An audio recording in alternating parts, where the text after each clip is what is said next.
Good morning friends.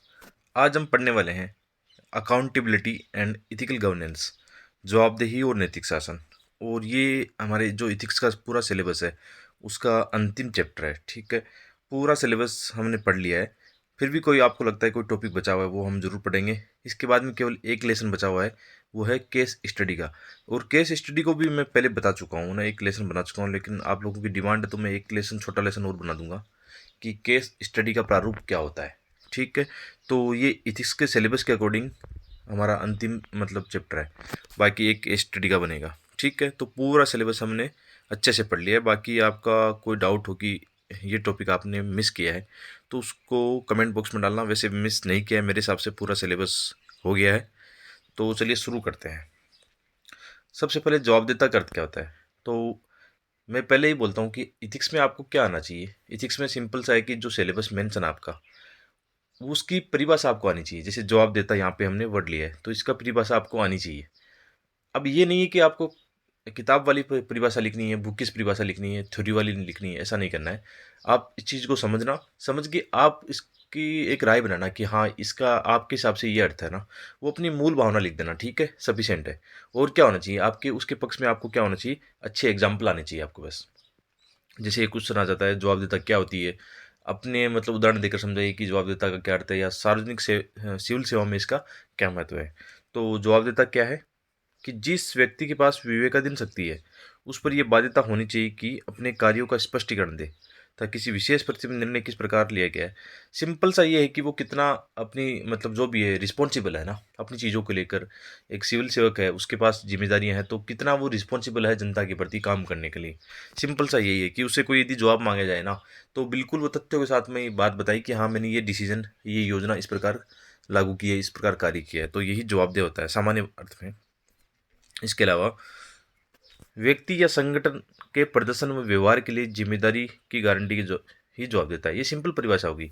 मतलब यही है सिंपल से। आपसे जैसे आप कोई कार्य करते हो और आपसे कोई बात करे कि यहाँ आपने कार्य किस प्रकार किया है, तो आप मतलब रिस्पॉन्सिबल हो, या उस कार्य का जवाब देने के लिए आप रिस्पॉन्सिबल हो। सिंपल सी बात है। एग्जाम्पल हमारे पास होने चाहिए। ठीक है, जैसे क्या किया गया था, जैसे पहले कोई भी सरकारी योजना थी है ना, जैसे हम मनरेगा का एग्जांपल लें है ना, तो मनरेगा में कार्य कैसे होता था, कहाँ कहाँ होता था, कितना इसमें परिसंपत्तियों का निर्माण किया गया है या नहीं किया गया, ऐसी कोई जवाबदेता इसमें नहीं थी। लेकिन जब से जियो टैगिंग आया है ना, कि मनरेगा के जितने भी कार्य हैं उसमें क्या किया जाएगा, जियो टैगिंग किया जाएगा। दोस्तों जियो टैगिंग क्या होती है? जियो टैगिंग वो होती है, मतलब कोई भी कार्य होता है उसकी एक तरह से आप उसका अक्षांश और देशांतर जो होता है ना, एक फ़ोटो के रूप में लिया जाता है और उसको ऑनलाइन मतलब सुरक्षित रखा जाता है।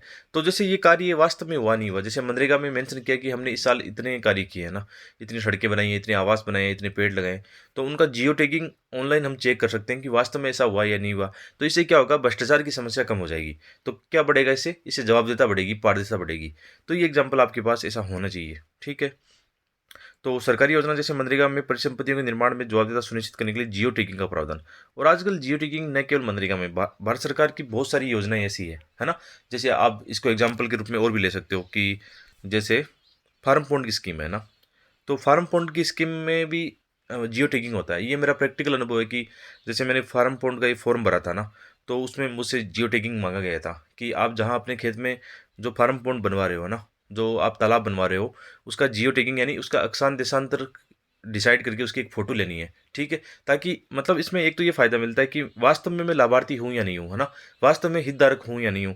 देखो इसमें कितना घोटाला होता है, कि इसमें घोटाला ऐसा हो सकता है कि एक्चुअल में किसान जो वास्तविक हितधारक होता है ना, उसको तो फार्म पॉन्ड की आवश्यकता होती है।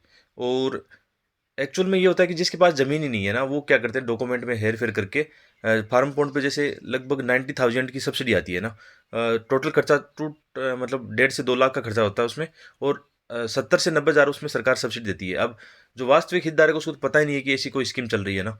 और जो मतलब इसमें जो करते हैं ना, जो भी प्रशासनिक जो भ्रष्टाचार करते हैं, या इसके अलावा इसमें ये होता है कि उनके पास ज़मीन ही नहीं है और उनको फार्म पॉइंट की आवश्यकता नहीं है, वो डॉक्यूमेंट बना के ऐसे कर लेते हैं कि वो सब्सिडी उठा लेते हैं सरकार की। तो ऐसा मतलब ज़्यादा चल रहा है, ऐसा जो बोलते हैं ना संसाधनों की लीकेज की समस्या ज़्यादा चल रही है।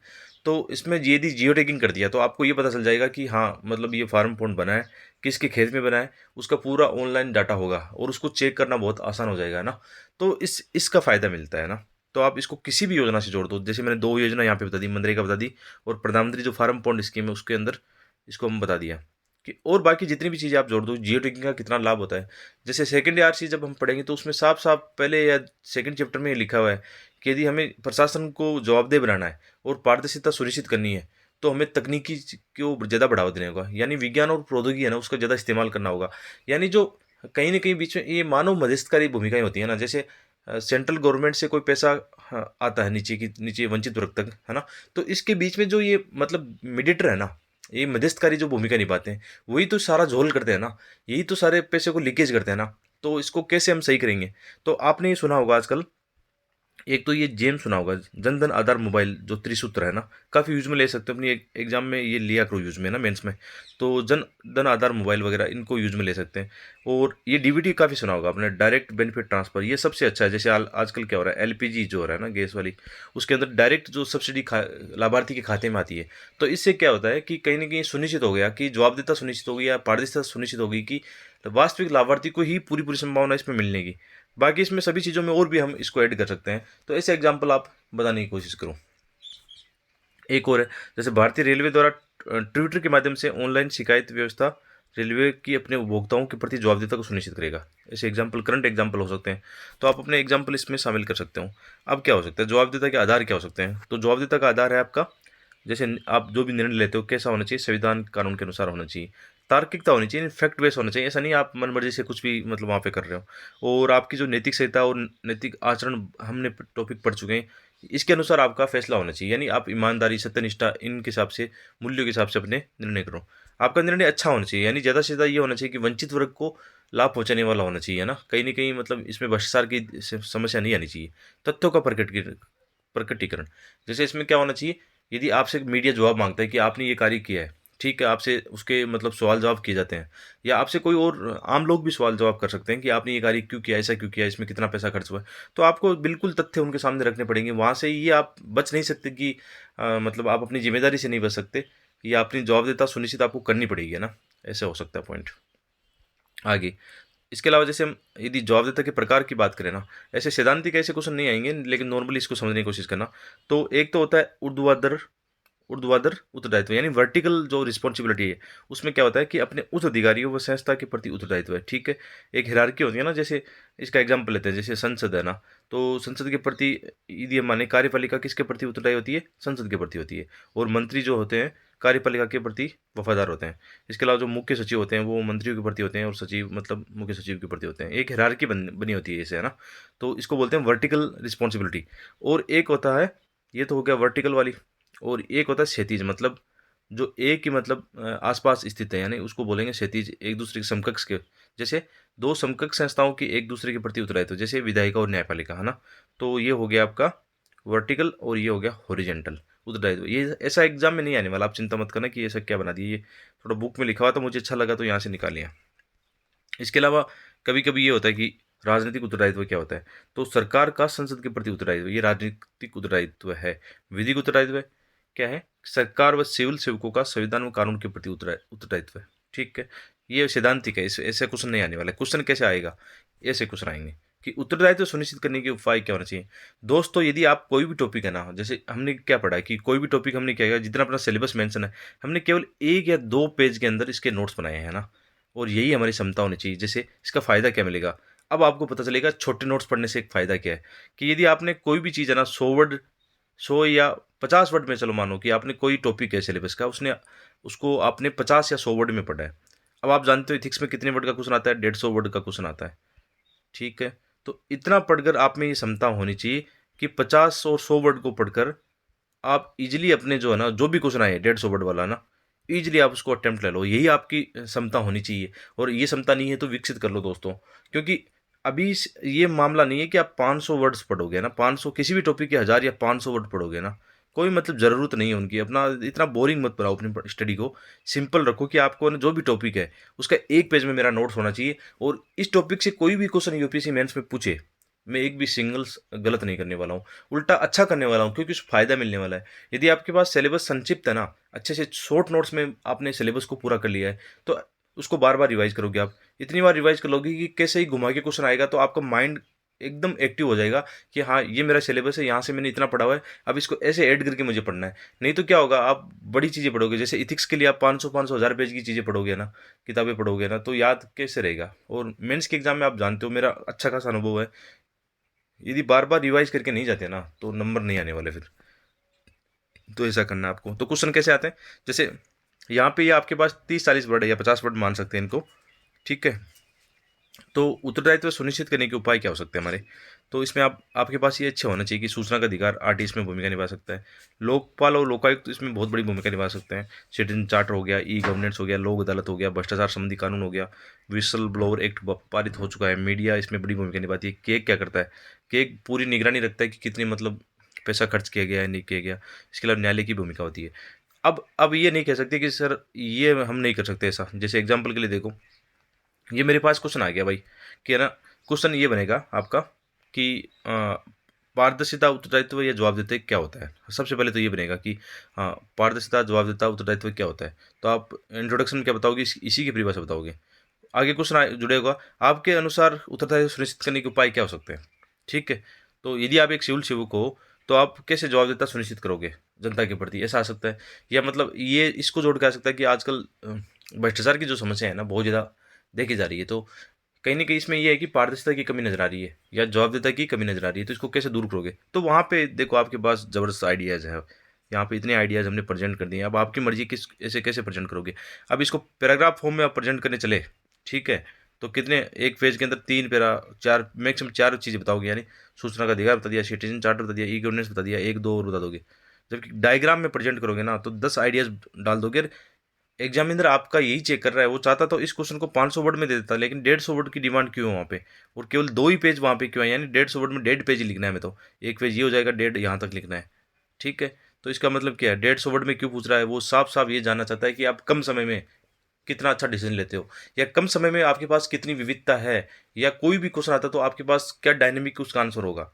तो सिंपल सी इस बात को समझ गए तो नंबर आ जाएंगे। और उसको लेके बैठ गए कि मुझे यार ये नहीं, मुझे तो अलग अलग चीज़ें पढ़नी है, 5-5 किताबें पढ़नी है, 10 कोचिंग के नोट्स पढ़ने हैं, 50 कोचिंग के वीडियो देखने हैं, तो कभी निकल ही नहीं पाएगा एग्जाम। ये मेरे गारंटी है। तो सिंपल सी बात है कि जितना हो सके टू दी पॉइंट सिंपल रहो, मतलब नहीं पढ़ना है। जैसे आप सिंपल सिंपल ये है कि यार आजकल आपको स्मार्ट तरीके से बनाना है कि वर्ल्ड हिस्ट्री, जैसे हमारे जीएस फेस्ट में वर्ल्ड हिस्ट्री है।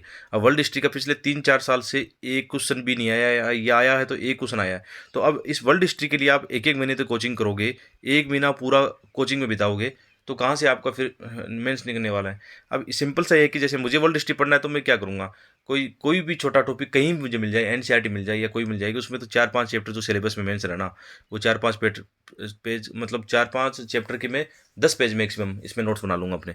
अब वर्ल्ड हिस्ट्री का वैसे भी मुझे पता नहीं आ सकता, सिलेबस इतना वाइड है कि उसमें वर्ल्ड हिस्ट्री की उतनी गुंजाइश ही नहीं आने की, तो मैं ज़्यादा उसमें फोकस नहीं करूँगा। अब मैं ये नहीं कि 1 महीने तक किसी कोचिंग में जा रहा हूँ, 2-2 घंटे, ढाई 3-3 घंटे उस कोचिंग में दे रहा हूँ, तो लगभग 100 घंटे में वर्ल्ड हिस्ट्री पढ़ रहा हूँ। भाई मैं तो नहीं पढ़ सकता। मैं सिंपल है वर्ल्ड हिस्ट्री को 10 घंटे में ही पढ़ूँगा या 5 घंटे में ही पढ़ूँगा, 10 घंटे बहुत ज़्यादा होता है।